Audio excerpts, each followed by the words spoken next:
E essa semana, dia 29, vai ser o Dia Nacional de Combate ao Fumo e o slogan é lugares 100% livres do fumo, um direito de todos. Tosse, irritação nos olhos, dor de cabeça, aumento das alergias. Sintomas que não assustam, mas que podem anunciar graves doenças como câncer e problemas cardíacos causados pelo tabagismo. Segundo a Organização Internacional do Trabalho, cerca de 200 mil trabalhadores por ano são prejudicados pela exposição à fumaça do tabaco no ambiente de trabalho. No Brasil, a situação é alarmante. A cada ano, 2.655 pessoas que nunca fumaram morrem vítimas da exposição tabagística. São os fumantes passivos, que inalam a fumaça liberada no ar pelos fumantes reais. Os dados são de uma pesquisa inédita que o Instituto Nacional do Câncer acaba de divulgar. Segundo o INCA, o tabagismo passivo é a terceira maior causa de morte evitável do mundo. Só fica atrás do tabagismo ativo e do consumo excessivo de álcool. As maiores vítimas são as mulheres. Em alguns casos, dependendo da doença, elas chegam a ser 3 vezes mais atingidas que os homens. Um levantamento feito pelo Datafolha mostrou que 88% dos brasileiros são contrários ao fumo em locais fechados. Uma opinião que o Ministério da Saúde quer transformar em lei, proibindo o ato de fumar em qualquer local público e fechado, sem direito a fumódromo. Na Semana Nacional de Combate ao Tabagismo, você acompanha agora, no Cabeça pra Cima, uma discussão sobre os males aos quais os fumantes ativos e passivos estão expostos. Eu já quero agradecer a presença do Dr. Alexandre Milagres, ele é pneumologista e o tema é todo da sua especialidade, né, doutor? Na verdade, o tabagismo é de qualquer especialidade médica, né?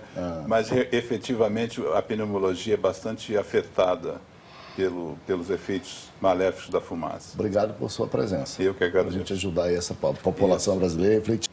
E malefícios dos mais variados tipos, né? Malefícios para a saúde física, malefícios para a saúde mental, malefícios para a saúde financeira, malefícios para a saúde familiar, malefícios para a economia das nações.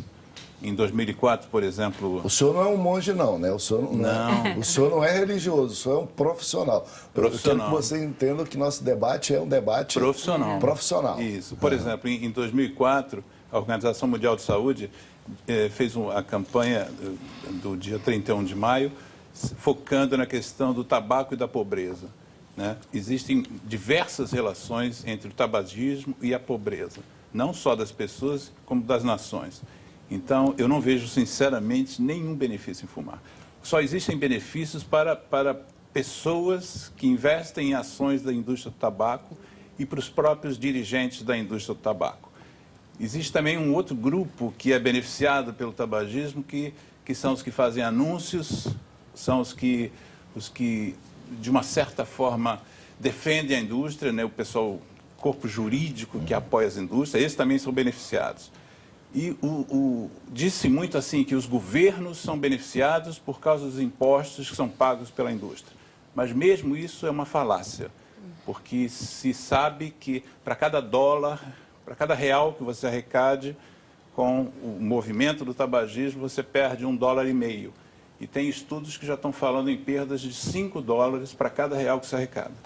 Então, na questão da saúde, doutor? Em todo o conjunto. Porque como o fumo é o maior produtor de doenças que a gente conhece hoje, por exemplo, câncer, são 16 tipos de câncer diferentes.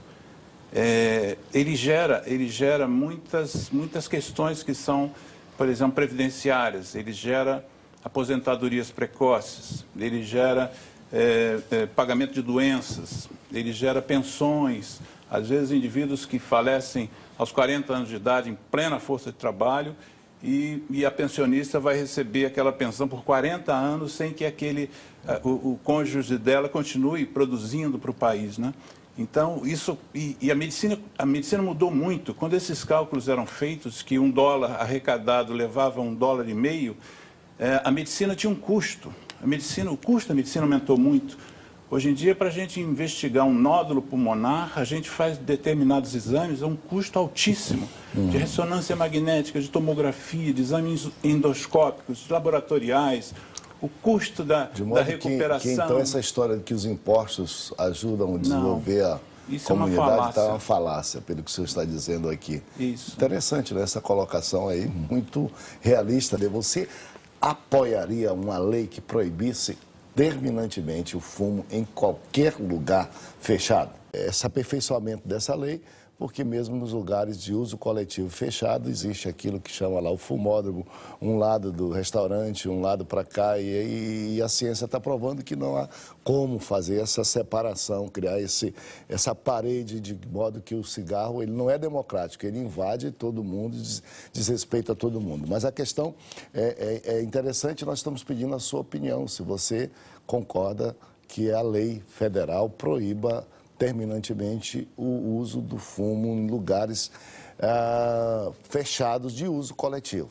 Em lugares fechados de uso coletivo. Claro que sua casa é essa coisa, mas embora não seja também muito democrático, às vezes a esposa morre sem fumar, o filho fica viciado pelo exemplo do pai ou da mãe, tanta coisa assim, mas a lei respeita a sua casa, a sua morada. Fumam, normalmente, há mais de 500 anos, né?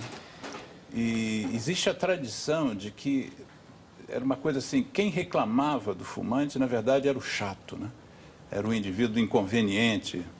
E agora a gente está conseguindo inverter essa lógica, né? E isso não é, de forma alguma, uma perseguição ao fumante. Ao contrário, está provado que nos ambientes em que o fumante tem alguma restrição, ele consegue parar de fumar com mais facilidade. Porque o foco deve ser sempre a parada de fumar. O fumo é considerado pela Organização Mundial de Saúde o pior problema de saúde pública do mundo hoje. Vício? Causa dependência? Não, independente é um vício, que a gente chama de uma adicção, né? O indivíduo fica escravo daquela droga. A droga é a nicotina, que é uma droga poderosa, é uma droga que dá uma série de sintomas quando você retira, então não é fácil largar a nicotina. É sabido que só 3% das pessoas conseguem largar a nicotina sem ajuda, mas o foco nosso, o foco da saúde pública, o foco das pessoas, das famílias, deve ser apoiar as pessoas a tentar parar de fumar, que é uma tarefa que não é uma tarefa simples. E uma das coisas positivas para o indivíduo parar de fumar é ele chegar num lugar e não poder fumar. E ele vai trabalhar e não pode fumar, então ele tem que esperar um momento para poder fumar. Se ele pode fumar à vontade, está provado que é mais difícil para ele largar. A outra questão é a seguinte, em muitos dos ambientes em que se fuma, sobretudo, por exemplo, em restaurantes, os trabalhadores daqueles ambientes não tem nada a ver com o prazer do cliente. Ele está ali trabalhando, e trabalhando 8 a 10 horas por dia, e fazendo muitas vezes um esforço físico que faz com que ele tenha uma performance respiratória maior, ele tem que respirar mais fundo, porque ele está carregando aquelas bandejas, aqueles copos, ele respira mais fundo. Um indivíduo que passa lá 1 hora fumando dentro de um restaurante, ele vai embora para casa, mas aquela fumaça fica ali, e fica ali o dia inteiro. Então está provado, provou-se em Nova York, por exemplo, que é a primeira cidade que baniu completamente o fumo de qualquer ambiente fechado de uso coletivo, chegou-se à conclusão de que os garçons, os barmans, os cominhos, eles adoeciam. De todas as categorias profissionais, eles adoeciam mais do que qualquer outra. Então, por que a gente pode ter o direito de fazer mal a alguém? Né? Não podemos ter o direito de fazer mal a ninguém. Constitucionalmente, isso é contra. Está lá na Constituição. O direito à saúde. Só que existe, e eu já participei de algumas reuniões, eu participei de uma reunião do sindicato dos hotéis, dos donos de hotéis e de bares, como gerente de um restaurante. E eu fiquei pasmo, assim, eu fiquei descrente, cheguei a ficar descrente da minha espécie, a espécie humana. Eu vi gente defendendo o uso de cigarro em restaurante, negando todas as evidências e pelo lucro. Porque, supostamente, um ambiente que você proíbe o fumo, você perde cliente. E Nova York é um exemplo disso. Nova York, as pessoas realmente, num primeiro momento, pararam de frequentar aquele ambiente para logo depois voltarem. E hoje o prefeito de Nova York é exaltado porque ele evitou a morte de 80 mil pessoas precocemente. Hoje até o fumante está procurando ambiente não fumante para só fumar na hora que ele quer, para não fumar demais, para quando fumar ter o prazer de fumar sem estragar o prazer. Eu oriento dele. a todos os meus Né? clientes a não fumarem em ambientes fechados. Todos. Os fumantes, os clientes que ainda são fumantes. Porque eles, ao fumarem em ambiente fechado, eles estão fazendo mal a eles mesmos. É uma loucura essa história toda. Ela está olhando para a gente com o olho grande, assim, dizendo... A senhora continua, então, acreditando que vale a pena. Foi difícil deixar, tem que, mas é isso aí. É difícil. É difícil. Ela sabe que ela também já fumou, né?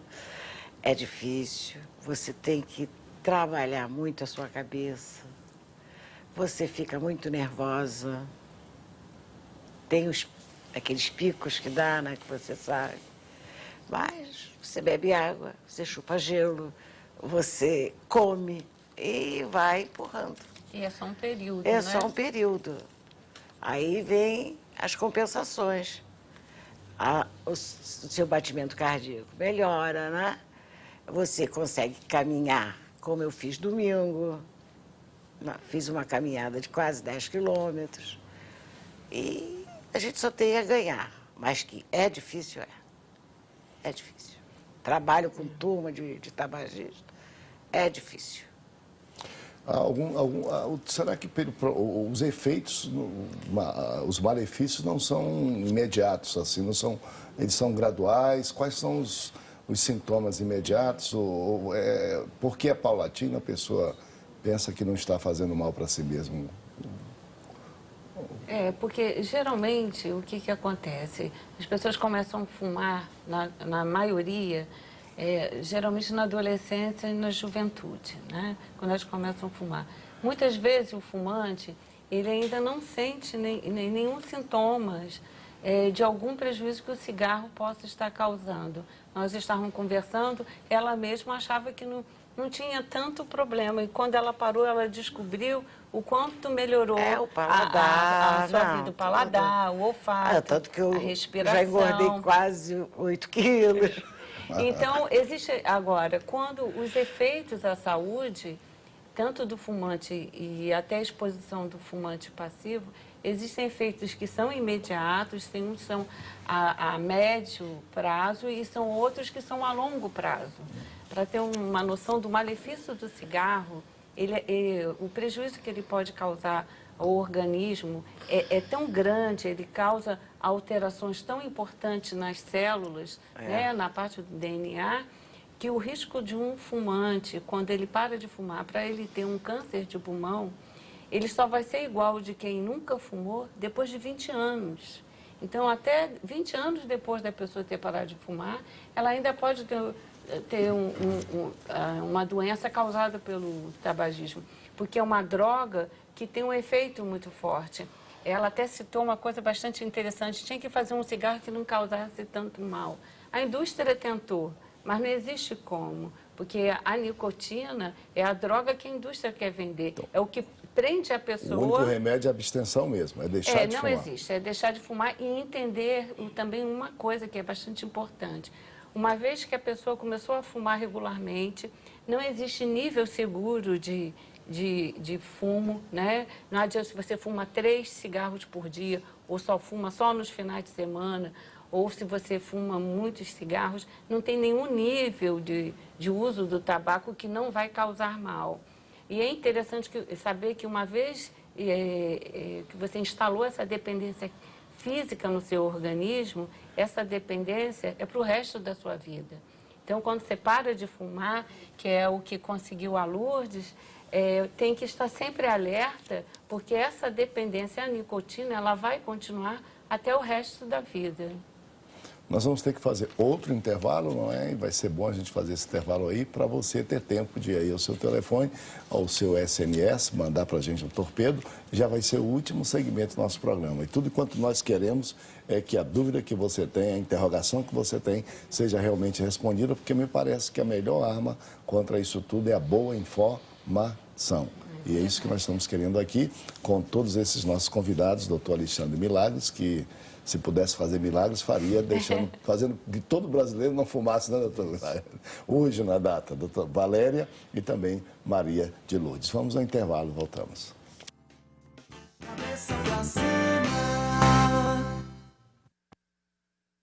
Quais são os perigos de fumar perto da criança? A Raquel está nos assistindo lá em Vitória, no Espírito Santo. Bom, os perigos são os perigos do fumo passivo mesmo, né? Quer dizer, são todas as doenças provocadas no adulto podem ser provocadas na criança, mas com um agravante, que a formação, a criança não está formada ainda, né? A criança ela está em formação e ela é mais frágil. Então, os brônquios são mais frágeis, ela é toda mais frágil que o adulto. Então, ela pode fazer uma série de doenças com muito mais frequência que o adulto. Ela faz mais pneumonia, mais otite, mais sinusite, mais crise de asma. Às vezes, ela desencadeia uma doença que estava lá quietinha. Geneticamente, ela tinha tendência a ter asma, mas ela podia chegar até o fim da vida sem ter asma. O fato de conviver com a fumaça, ela começa a ter asma precocemente. E uma das coisas mais graves é que a criança que é exposta ao fumo não é só exposta do ponto de vista da fumaça, ela é exposta também ao comportamento do fumante, né? Se essa fumante são os pais dele, os pais da criança, isso exerce um poder muito forte de convencimento, de que quando ela tiver 12 anos, que é a média de entrada da criança brasileira no fumo, ela vai querer experimentar, sobretudo se ela tiver sido gerada no ventre de uma mamãe que fumava. Isso é a segunda pergunta, vem lá da Paraíba, perguntando consequências de uma mãe que na gravidez fuma. Tem alguma consequência para o... Diversas. Para o feto? Diversas. Por exemplo, o abortamento. Primeiro, pode atrapalhar até a concepção, né? Então, mulheres que tenham dificuldade em engravidar podem não engravidar por serem fumantes. Mas uma vez que engravidem, elas podem ter partos prematuros. Os bebês nascem com peso abaixo do peso ideal. Elas podem abortar no meio da gestação. Elas podem ter placenta prévia. As crianças, ao nascerem, podem nascer até com saúde, entre aspas, e morrerem em seguida, aparentemente saudáveis. É uma síndrome chamada morte súbita do bebê. Então, uma das minhas campanhas mais fortes é voltada para o pessoal que faz pré-natal. O pessoal que faz pré-natal, ginecologistas, enfermeiras, tem que trabalhar a cabeça dos pais, mesmo o marido, porque às vezes o pai fumando já influencia a mãe. A mãe não fuma, mas a fumaça do pai vai parar lá no cérebro do feto. E esse feto, pequenininho, ele nasce depois de ter recebido, vamos dizer, fumaça de cigarro por 1 ano, e ao nascer, ele é dependente de nicotina. Só que ele não sabe que é dependente de nicotina. E aí, quando ele nasce, corta um cordão umbilical, ele para de receber o aporte de nicotina que ele recebia regularmente, e ele começa a entrar em síndrome de abstinência, vai ter as mesmas dificuldades que ela estava se referindo, só que ele é bebê. Ele não sabe dizer, me dá um cigarro. E ele chora, e fica inquieto, e recebe peito, funchicória, e é embalado, dão leite, porque o leite não deve estar sendo suficiente, porque ele não choraria tanto. E o que ele precisaria, o que ele, na cabecinha dele, o que aquele cérebro está pedindo é nicotina, que ele não deveria ter recebido em momento algum. E a mãe inadvertidamente. E o pai, ou alguém que vive com ela, indiretamente, que fuma no ambiente. Exatamente.